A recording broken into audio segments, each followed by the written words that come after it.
मुस्कान और साहिल के खूनी राज की पूरी कहानी। यह कहानी शुरू होती है सन 2016 से। सौरभ एक जवान और महत्वाकांक्षी लड़का जो मर्चेंट नेवी में काम करता था, मेरठ का रहने वाला था। उसी साल एक शाम जब वह अपने कुछ दोस्तों के साथ बाहर था, उसकी मुलाकात मुस्कान नाम की एक लड़की से हुई। पहली ही नज़र में मुस्कान सौरभ को कुछ खास महसूस हुआ। मुस्कान की मासूमियत और मुस्कान की हंसी उसके दिल में बस गई। धीरे धीरे दोनों की बातचीत बढ़ी और दोस्ती प्यार में बदल गई। मुस्कान ने जब सौरभ का प्रोफाइल देखा और उसकी ज़िंदगी के बारे में जाना, तो वह भी उसकी तरफ खींचती चली गई। दोनों का प्यार गहरा होने लगा और उन्होंने शादी करने का फैसला लिया। लेकिन जब सौरभ ने अपने घर वालों से इस बारे में बात की, तो उन्होंने साफ मना कर दिया कि यह शादी नहीं हो सकती। यही शब्द थे उसके माता पिता के। मगर प्यार किसी की इजाज़त का मोहताज नहीं होता।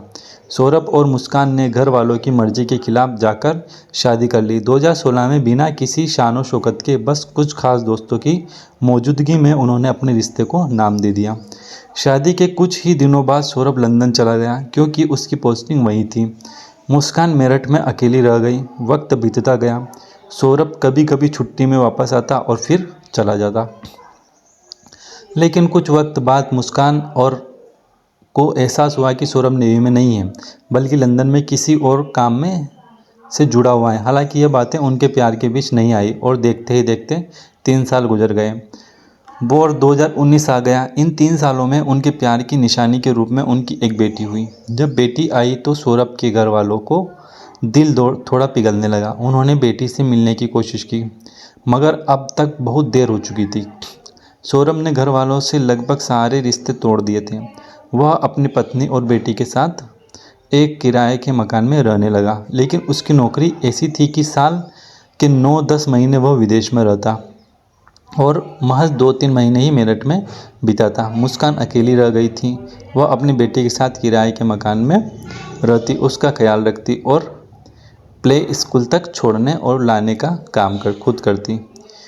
फिर आया 2021। इस दौरान दुनिया में कोरोना फैल चुका था। लॉकडाउन के चलते सौरभ कुछ समय के लिए वापस आ गया, लेकिन हालात सामान्य होते ही फिर से विदेश चला गया। इधर मुस्कान की ज़िंदगी में एक और नया मोड़ आया। हर दिन की तरह एक रोज़ जब वह अपनी बेटी को प्ले स्कूल छोड़ने जा रही थी, तब उसकी मुलाकात एक अजनबी साहिल शुक्ला से हुई। वह भी उसी इलाके में रहता था, वहीं आसपास ही। पहली बार बस हल्की फुल्की बातचीत हुई, लेकिन धीरे धीरे यह बातचीत लंबी होने लगी। अकेलेपन में मुस्कान को एक हमदर्द मिल गया था। धीरे धीरे साहिल से उसकी दोस्ती गहरी होती गई और दोस्ती कब प्यार में बदल गई, दोनों को पता ही नहीं चला। अब साहिल का मुस्कान के घर आना जाना आम हो गया था। जब बेटी स्कूल में होती तब दोनों साथ वक्त बिताते।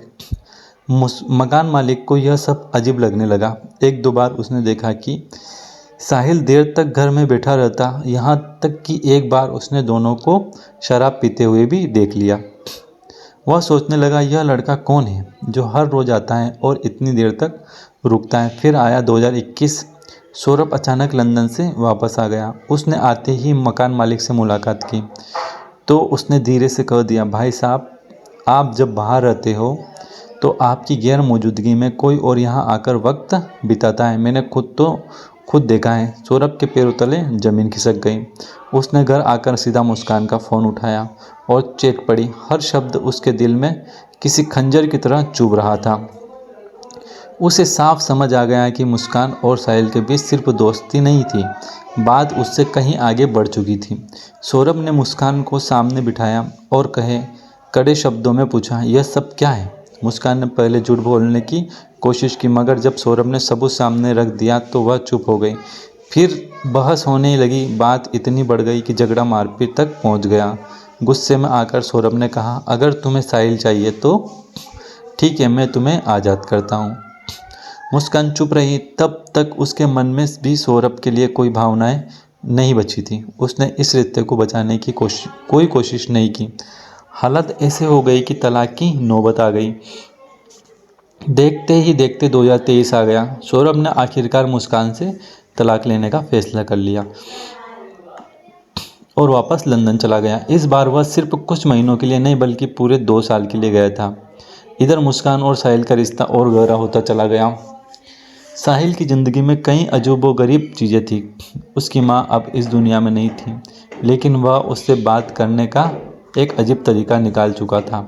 उसके फ़ोन में एक नंबर सेव था और उसी नंबर ने से उसके एक अकाउंट बनाया था अपनी माँ के नाम पर। स्नैपचैट पर वह खुद को यकीन दिला चुका था कि उसकी माँ अब भी उससे जुड़ी हुई है। वह रोज़ उस अकाउंट से बातें करता, सवाल पूछता और जवाब भी उसी से आता। उसे लगता था कि उसकी माँ अब भी उसकी ज़िंदगी का हिस्सा है और उसे राह दिखा दिखा रही है। धीरे धीरे मुस्कान और साहिल की नज़दीकियाँ इतनी बढ़ गई कि मुस्कान को भी इस राज का पता चल गया। पहले तो उसे हैरानी हुई, लेकिन फिर उसके दिमाग में एक खतरनाक खेल सूझा। उसने अपने भाई के नाम पर एक नया सिम कार्ड लिया और उससे एक नया स्नैपचैट अकाउंट बना लिया। अब इस अकाउंट से साहिल को मैसेज करने लगी, लेकिन अंदाज वैसा ही था जैसे उसकी माँ उससे बातें कर रही हो। स्नैपचैट मैसेज, बेटा मुस्कान बहुत अच्छी लड़की है, तुम्हारी ज़िंदगी में आई है तो इसे मत खोना, वह तुम्हारा ख्याल रखेगी, तुम्हें कभी धोखा नहीं देगी, उसे हमेशा खुश रखना। साहिल स्नैपचैट मैसेज का जवाब देते हुए, माँ आप भी यही कह रही हो तो फिर यह लड़की सच में मेरी किस्मत में है। साहिल को यकीन होने लगा कि उसकी माँ खुद उससे मुस्कान की तारीफ़ कर रही है। अब वह मुस्कान के प्यार में पहले से भी ज़्यादा पागल हो गया। उसे लगा कि उसकी माँ खुद चाहती है कि वह मुस्कान से शादी कर लें। इधर सौरभ पूरी तरह से मुस्कान की ज़िंदगी से बाहर निकल चुका था। 2023 में तलाक की नौबत आने के बाद वह लंदन चला गया और इस बार वह 2 साल तक लौट कर नहीं आया। उधर स्नैपचैट ने साहिल और मुस्कान को और करीब ला दिया था। अब हालत यह हो गई कि साहिल के लिए मुस्कान से दूर रहना नामुमकिन हो गया था। एक दिन उसने गुस्से में कहा, तुम सौरभ से तलाक लो और मुझसे शादी करो। मुस्कान ने उसकी बात सुनी और ठंडी आवाज़ में बोली, तलाक लेने से क्या होगा? सौरभ फिर भी आसपास रहेगा और कुछ न कुछ परेशानी खड़ी करेगा। अब साहिल के दिमाग में कुछ और ही चल रहा था। उसने मुस्कान की आंखों में देखा और धीरे से फुसफुसाया, तो रास्ता साफ करने का एक ही तरीका है, सौरभ का खात्मा कर दो। मुस्कान सिहर गई और उसने साहिल की आंखों में देखा। वह मजाक नहीं कर रहा था। क्या तुम सच कर रहे हो? मुस्कान की आवाज़ धीमी मगर हैरानी से भरी थी। साहिल ने मुस्कुराते हुए कहा, हाँ, अगर वह जिंदा रहेगा तो हमारी ज़िंदगी बर्बाद कर देगा। पहले मुस्कान को यह सुनकर झटका लगा, मगर फिर साहिल की बातों में आकर उसने भी तय कर लिया, अगर सौरभ नहीं रहेगा तो हमारी ज़िंदगी आसान हो जाएगी। अब बस उन्हें सही मौका चाहिए था। साहिल के चेहरे पर अब एक अलग ही खुशी थी। उसे लग रहा था कि अब मुस्कान सिर्फ उसकी होगी, दोनों शादी करेंगे और एक साथ ज़िंदगी बिताएंगे। मगर इसके लिए सौरभ को रास्ते से हटाना ज़रूरी था। अब बस उसे अंजाम देने की देरी थी। दोनों ने प्लानिंग शुरू कर दी। सबसे बड़ा सवाल था, कत्ल कैसे होगा? मुस्कान और साहिल ने गूगल पर सर्च करना शुरू किया। अलग अलग तरीके पढ़े, वीडियो देखे, मगर हर बार कुछ न कुछ अधूरा लग रहा था। फिर फैसला हुआ कि पहले सौरभ को बेहोशी की दवा दी जाएगी, फिर चाकू से वार कर दिया जाएगा। साहिल मुस्कान से फ़ोन पर बेहोशी की दवा कौन सी होगी पहले देखना पड़ेगा। गूगल पर सर्च किया। सबसे तेज़ असर करने वाली बेहोशी की दवा, ऐसी दवा जिससे मौत जल्दी हो जाए। मगर सिर्फ दवाई काफ़ी नहीं थी, कत्ल के लिए चाकू भी चाहिए था, और वह कोई छोटा मोटा चाकू नहीं होना चाहिए। साहिल ने मुस्कान को भेजा, जाओ अच्छे वाले 2 बड़े चाकू खरीद कर लाओ। मुस्कान एक दुकान पर पहुंची। दुकानदार ने जब इतने बड़े चाकू खरीदते देखा तो हैरानी से पूछा, बेटी इतने बड़े चाकू का क्या करोगी? मुस्कान ने बिना झिझकते हुए कहा, मुर्गा काटने के लिए चाहिए। दुकानदार ने उसे 700 रुपये में 2 बड़े बड़े चाकू दे दिए। अब चाकू भी आ गए, दवा का इंतजाम भी हो रहा था। मगर कत्ल के बाद लाश का क्या किया जाए? पहले प्लान बना कि किसी सुनसान जगह पर दफना देंगे। सौरभ के घर वाले वैसे भी उससे ज़्यादा लगाव नहीं रखते थे। शादी के बाद वे पहले ही नाराज़ थे। अगर सौरभ गायब हो जाता तो कोई खास पूछताछ भी नहीं करता। मगर सवाल था, लाश को दफनाए कैसे? साहिल और मुस्कान को इसके बारे में ज़्यादा जानकारी नहीं थी। अब दोस्तों से डायरेक्ट पूछते तो शक हो सकता था, इसलिए उन्होंने चालाकी से सवाल पूछना शुरू किया। साहिल दोस्तों से, अरे यार, पूजा सामग्री को अगर ज़मीन में गाड़ना हो तो कितना गहरा गड्ढा खोदना चाहिए। दोस्तों ने जवाब दिया, बस हल्का सा खोद कर डाल दो, ज़्यादा गहराई की ज़रूरत नहीं होती। साहिल ने झिझकते हुए पूछा, और अगर कुछ बड़ा गाड़ना हो तो? अब दोस्त चौकन्ना हो गया। उसने सीधे सवाल दाग दिया, तू यह सब क्यों पूछ रहा है? कहीं कुछ गलत करने का प्लान तो नहीं बना रहा है? साहिल घबरा गया। अगर दोस्तों ने पुलिस को कुछ बता दिया तो सारा प्लान खत्म हो सकता है। उसने झटपट बात पलट दी, मगर अब उसे समझ आ गया कि लाश को दफनाने का आइडिया रिस्की हो सकता है। अब नया प्लान तैयार हुआ। साहिल ने मुस्कान से कहा, एक प्लास्टिक का ड्रम खरीदते हैं, उसमें लाश के टुकड़े डालेंगे और ऊपर से सीमेंट डालकर पैक कर देंगे, किसी को शक भी नहीं होगा। मुस्कान ने उसकी आंखों में देखा। साहिल एकदम ठंडे दिमाग से सोच रहा था, उसे किसी चीज़ का डर नहीं था। मुस्कान ने गहरी सांस ली और बोली, ठीक है, अब गलती की कोई गुंजाइश नहीं होनी चाहिए। कत्ल का तरीका तय हो चुका था, चाकू भी आ चुके थे, अब बस सौरभ का हिंदुस्तान लौटना बाकी था।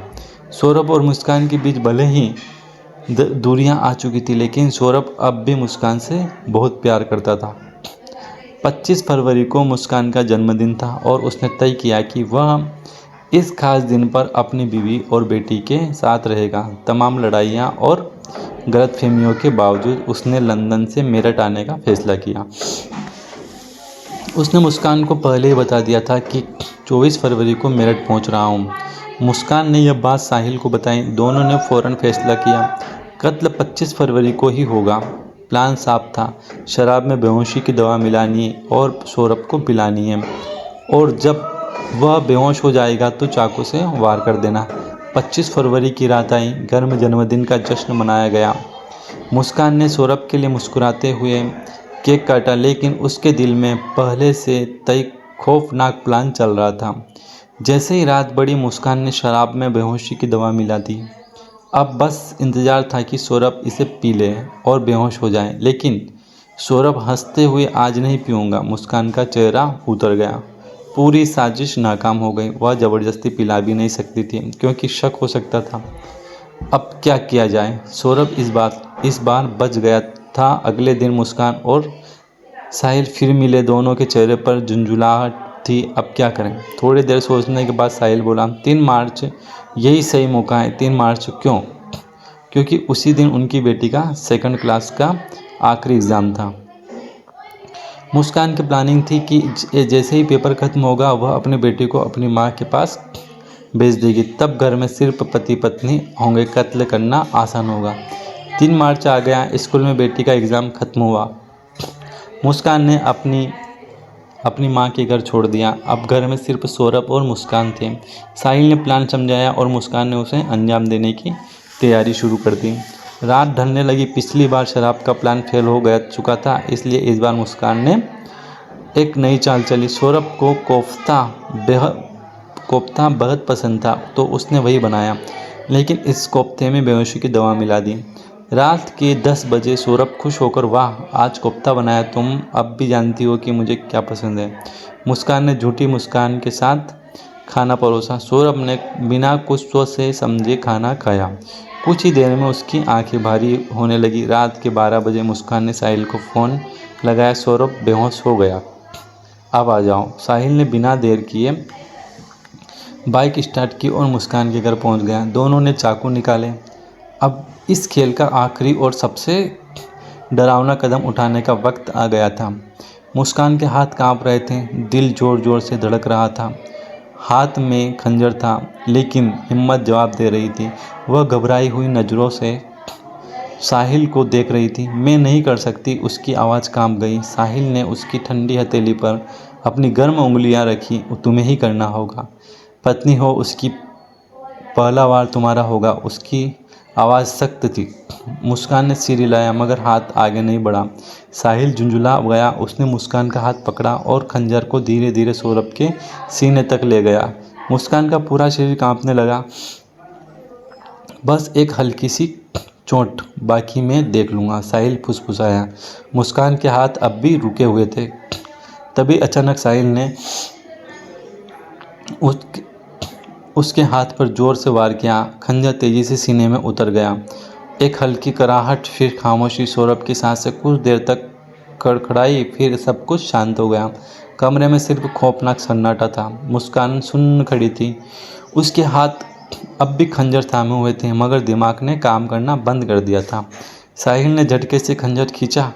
अब इसे खत्म करते हैं। साहिल ने जेब से एक तेजधार वाला चाकू निकाला और बिना रुके सौरभ की दोनों हथेलियां काट दी। खून फर्श पर बहने लगा। मुस्कान कांपते हुए दीवार से सट गई। उसने की आंखें फैल गई। साहिल को कोई झिझक नहीं थी। उसने गर्दन पकड़ी और एक झटके में सिर धड़ से अलग कर दिया। मुस्कान की रूह कांप गई, मगर अब पीछे हटने का कोई रास्ता नहीं था। पहले से खरीदे गए 2 बैग कमरे में रखे थे। एक बैग में सिर और दोनों हथेलियां डाली गई, दूसरे में सौरभ का धड़। साहिल ने धड़ वाला बैग घसीटकर बेड के नीचे रख दिया।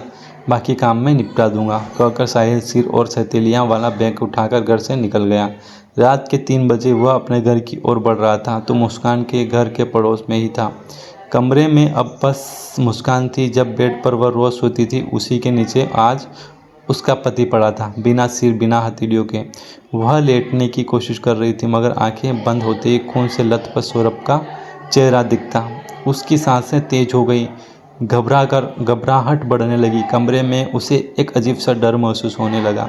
मैं यहाँ अकेले नहीं रह सकती, मुझे डर लग रहा है।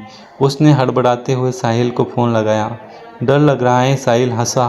तो तुम मेरे घर आ जाओ। मुस्कान को और कुछ नहीं सूझा। वह कांपती हुई बाहर निकली, सड़क पार की और साहिल के घर दरवाजे तक पहुंची। रात का सन्नाटा था। सिर झुकाकर वह अंदर चली गई। सुबह सूरज की किरणें कमरे में दस्तक दे रही थी, मगर अंदर एक अजीब सा सन्नाटा पसरा था। साहिल और मुस्कान गहरी नींद में थे, जैसे कुछ हुआ ही ना हो। लेकिन हकीकत कुछ और थी। जैसे ही साहिल की आंख खुली, उसने तुरंत बैग उठाया और अपने घर चला गया। कुछ घंटों बाद वह वापस आया। चेहरे पर पड़ी वही ठंडा सन्नाटा था। अब काम खत्म करना है, उसने मुस्कान से कहा। कैसा काम? मुस्कान सहम गई। सीमेंट लेकर आओ। मुस्कान चुपचाप मार्केट गई और एक बोरी सीमेंट लेकर आई। लेकिन साहिल ने सिर हिलाया। एक से कुछ नहीं होगा, और लेकर आओ। और फिर गई, दूसरी बोरी सीमेंट लेकर आई। साहिल ने दरवाज़ा अंदर से बंद किया। कमरे के एक कोने में एक बड़ा ड्रम पहले से रखा था। साहिल ने उसे लिटाया और बैग से सौरभ के शरीर के 3 टुकड़े निकाले, सिर, धड़ और दोनों हथेलियां। मुस्कान की सांसें तेज हो गईं। साहिल ने बिना रुके लाश को ड्रम में डाल दिया। फिर सीमेंट की बोरी पलट दी, उसमें पानी मिलाया और देखते ही देखते ड्रम भर गया। अब कोई इसे ढूंढ नहीं सकता। साहिल मुस्कुराया। ड्रम का ढक्कन बंद कर दिया गया। ड्रम को कमरे में एक कोने में छोड़ दिया, जैसे कोई मामूली सामान हो। इसके बाद सफाई का काम शुरू हुआ। साहिल ने ऑनलाइन 10 किलो ब्लीच मंगवाए। पूरा घर चुपचाप साफ किया जाने लगा। हर सबूत मिटाया जाने लगा। यह खेल पहला भाग था, खत्म हो चुका था। अब दूसरी चाल चली जानी थी। शाम को चुकी थी। तारीख थी 4 मार्च। मुस्कान और साहिल ने एक गाड़ी बुक की और सीधे शिमला के लिए निकल पड़े। मुस्कान जानती थी कि सौरभ के घर वालों को पता था कि वह लंदन से आया हुआ है। ऐसे में अचानक गायब होना शक पैदा कर सकता था। इसलिए सफ़र के दौरान ही उसने सौरभ के मोबाइल से उसके भाई और बहन को मैसेज किया, मैं और मुस्कान शिमला घूमने जा रहे हैं, फिर मनाली और फिर कसौली। कुछ देर बाद जवाब आया, अच्छा, लेकिन इतने दिनों बाद आए हो, घर कब आओगे? मुस्कान ने झट से मैसेज टाइप किया, अभी घूम रहे हैं, बाद में मिलेंगे। इस बीच वे शिमला से मनाली और फिर कसौली घूमते रहे। होली आ गई। घर वालों ने फिर मैसेज किया, होली घर तो आओगे ना? अब मुस्कान के पास कोई जवाब नहीं था। फ़ोन उठाना खतरे से खाली नहीं था, क्योंकि आवाज़ से राज खुल सकता। नहीं, इस बार यहीं मना रहे हैं, उसने झूठा जवाब भेजा। घर वालों को यह अजीब लगा। आखिर 2 साल बाद आया था और अब होली पर भी नहीं आ रहा, लेकिन कोई शक न करे, इसलिए मुस्कान लगातार अपडेट भेजती रही। यहाँ बहुत मज़ा आ रहा है, अभी यहाँ हैं, अभी वहाँ जा रहे हैं। इस तरह 14 दिन बीत गए। तारीख थी 18 मार्च। अब तक जो पैसे साथ लाए थे वह ख़त्म हो चुके थे। मुस्कान के पास कुल 80,000 थे। साहिल के पास भी थोड़े पैसे थे, मगर अब सब खत्म हो गया था। लेकिन उसे पता था सौरभ के अकाउंट में 6 लाख थे, मगर दिक्कत यह थी कि उसे अकाउंट से पैसे निकालने का अधिकार नहीं था। वह सोच में पड़ गई। आखिरकार उसने अपनी माँ को फ़ोन किया, माँ यह बताओ बैंक से सौरभ के पैसे कैसे निकाल सकते हैं। माँ चौंक गई, सौरभ तो तुम्हारे साथ है ना, तुम दोनों शिमला मनाली घूम रहे हो, फिर मुझसे क्यों पूछ रही हो, और पैसे निकालने की ज़रूरत ही क्या है, सौरभ से मांग लो। मुस्कान से जवाब देते नहीं बना। अचानक उसके मुंह से वह बात निकल गई जो कभी बाहर नहीं आनी चाहिए थी, सौरभ तो है ही नहीं, वह तो मर चुका है। माँ घबरा गई। उनकी बेटी ने जो बताया था वह चाहती तो छुपा सकती थी, लेकिन कुछ अजीब लग रहा था। होली पर भी बेटी नहीं आई और अब अचानक पैसे निकालने की बात। पहले से ही उन्हें मुस्कान के पिछले रिश्ते और तलाक के बारे में सब पता था। उन्हें समझ आ गया कि कुछ तो गड़बड़ है। बिना देर किए वह पुलिस स्टेशन पहुंचे। साहब, मेरी बेटी ने कुछ गलत किया है, वह कह रही थी कि सौरभ अब इस दुनिया में नहीं है। पुलिस तुरंत हरकत में आई। मुस्कान 14 दिनों से गायब थी। मामला संगीन था। उधर इत्तेफाक से 18 मार्च को ही मुस्कान और साहिल घर लौट आए। जैसे ही वे घर पहुंचे कुछ ही देर में पुलिस भी वहां आ गई। घर में घुसते ही पुलिस की नज़र कोने में रखे एक बड़े ड्रम पर पड़ी। ड्रम इतना भारी था कि शक होना लाजमी था। तभी सौरभ का भाई भी वहां आ चुका था। मुस्कान और सौरभ कहाँ हैं? मुस्कान का चेहरा सफ़ेद पड़ गया। पुलिस ने दोनों से पूछताछ शुरू कर दी। घर की तलाशी ली जाने लगी। ड्रम को खोलने की कोशिश की गई, मगर ड्रम इतना ठोस हो चुका था कि किसी भी औजार से नहीं खुल रहा था। पुलिस ने तुरंत एक टेम्पो बुलवाया और ड्रम को उठाकर मुर्दाघर भेज दिया गया। वहाँ ड्रम को खोला गया तो अंदर ठोस सीमेंट का एक भारी भरकम टुकड़ा निकला। अब उसे तोड़ना जरूरी था। कई हथौड़े पड़े और मशीनें चलाई गई। धीरे धीरे सीमेंट चटकने लगी। कुछ ही देर में अंदर से जो निकला उसने सबका चकित कर दिया। एक कटा हुआ सिर, एक धड़, 2 अलग अलग हथेलियाँ, लेकिन दोनों पैर गायब थे। पुलिस को अब किसी कबूलनामे की ज़रूरत नहीं थी। मुस्कान और साहिल की हालत ख़राब हो चुकी थी। कुछ ही देर बाद दबाव में आकर उन्होंने जुर्म कबूल कर लिया। साहिल ने सिर झुकाकर कहा, मैंने ये सब इसलिए किया क्योंकि मैं मुस्कान को पसंद करता था। पुलिस अधिकारी ने उसकी तरफ देखा, और वह तेरा साथ दे रही थी। हाँ, क्योंकि मेरी माँ भी उसे पसंद करती थी। साहिल ने कहा, तेरी माँ? पुलिस अधिकारी ने हैरानी से पूछा, लेकिन तेरी माँ तो बरसों पहले मर चुकी है। साहिल के चेहरे पर एक अजीब सा भाव था। हाँ, लेकिन वह मुझसे अब भी बातें करती हैं। कमरे में एक अजीब सा सन्नाटा पसर गया। साहिल की मानसिक स्थिति डावाडोल थी। मुस्कान ने धीरे धीरे सिर झुका लिया। अब सब सच खुल चुका था। साहिल ने बताया कि उसकी माँ उसे सपनों में नजर आती थी और उससे बातें करती थी। उन्होंने मुझसे कहा कि मुस्कान मेरे लिए सही लड़की है। मैंने जो किया उसी के कहने पर किया। पुलिस अधिकारी ने गहरी सांस ली। तो सौरभ को मारने का प्लान भी तेरी माँ ने ही दिया होगा? हाँ, उन्होंने कहा कि अगर मैं मुस्कान से शादी करना चाहता हूँ तो रास्ते का कांटा हटाना होगा। सभी हैरान थे, पर बात यहीं ख़त्म नहीं हुई। साहिल ने सौरभ की दोनों हथेलियाँ भी इसीलिए काटी थी क्योंकि उसके दिमाग में एक अजीब धारणा थी, अगर किसी हथेलियाँ काट दी जाएँ तो उसकी किस्मत की लकीरें भी ख़त्म हो जाती हैं। उसे लगा था कि ऐसा करने से सौरभ की आत्मा कभी उसे बद्दुआ नहीं दे पाएगी। पुलिस अधिकारी ने ठंडी नज़रों से देखा। तूने किस्मत की लकीरों की बात की थी ना? हाँ, साहिल फुसफुसाया। अब तेरी किस्मत की लकीरें भी ख़त्म हो चुकी हैं साहिल, पुलिस अधिकारी ने कहा। अब फैसला कानून को करना था। दोनों के चेहरे पर अपराध बोझ झलक रहा था, लेकिन मुस्कान की आंखों में अब भी एक अजीब सी ठंडक थी। तुम्हारा पति तो तुम्हें तलाक देने वाला था, फिर कत्ल क्यों किया? इंस्पेक्टर ने मुस्कान से पूछा। मुस्कान हल्का सा मुस्कुराई और बोली, मैंने कभी साहिल से शादी करने के बारे में सोचा ही नहीं था। वह बस एक अच्छा साथी था जिसके साथ में वक्त बिता रही थी। इंस्पेक्टर ने घूरते हुए साहिल की तरफ देखा। तो तुमने सौरभ का कत्ल क्यों किया? साहिल की आंखों में पछतावे की हल्की परछाई आई, मगर वह खुद को समझाने की कोशिश कर रहा था। अगर सौरभ जिंदा रहता तो मुस्कान की ज़िंदगी नर्क बन जाती। वह इसे तंग करता, इसलिए मैंने उसे ख़त्म कर दिया। साहिल ने सिर झुकाकर कहा, जिस मुस्कान के लिए तुमने ये सब किया वह तुमसे शादी करने के बारे में सोच भी नहीं रही थी। इंस्पेक्टर ने कड़क आवाज़ में कहा। साहिल का चेहरा सफ़ेद पड़ गया। उसने कांपते होठों से मुस्कान की तरफ देखा, मानो कोई उम्मीद हो कि वह इस बात को झुठला जाएगी, लेकिन मुस्कान ने एक शब्द भी नहीं कहा। कुछ देर की खामोशी के बाद इंस्पेक्टर ने कहा, अगर यह राज थोड़ी देर से खुलता और तुम मुस्कान पर शादी के लिए दबाव डालते तो क्या अगला कत्ल तुम होते? साहिल की आंखों में डर तैरने लगा। कहानी वहीं खत्म नहीं हुई थी। यह सब शुरू हुआ था एक लव मैरिज से। सौरभ और मुस्कान का दोनों ने घर वालों के खिलाफ जाकर शादी की थी। फिर मुस्कान को साहिल से प्यार हो गया था, लेकिन शादी करने का इरादा कभी नहीं था। अब जब साहिल को इस सच्चाई का एहसास हुआ तो उसे समझ में आया कि उसने जिस औरत के लिए कत्ल किया वही उसके साथ कभी शादी नहीं करना चाहती थी। अगर यह कत्ल छुपा रहता तो शायद कुछ समय बाद साहिल ही अगला शिकार बन जाता, लेकिन इससे पहले ही कानून ने इसे खेल का पर्दाफाश कर दिया। और इस बच्चे का क्या? किसी ने पीछे से सवाल किया। जिस मासूम को इस दुनिया में पिता का प्यार तक नसीब नहीं हुआ, उसकी माँ ने खुद ही उसे अनाथ बना दिया। अब उसकी दुनिया सिर्फ 4 दीवारों तक सिमट गई थी। माँ उम्र कैद की सज़ा काट रही थी और पिता इस दुनिया में था ही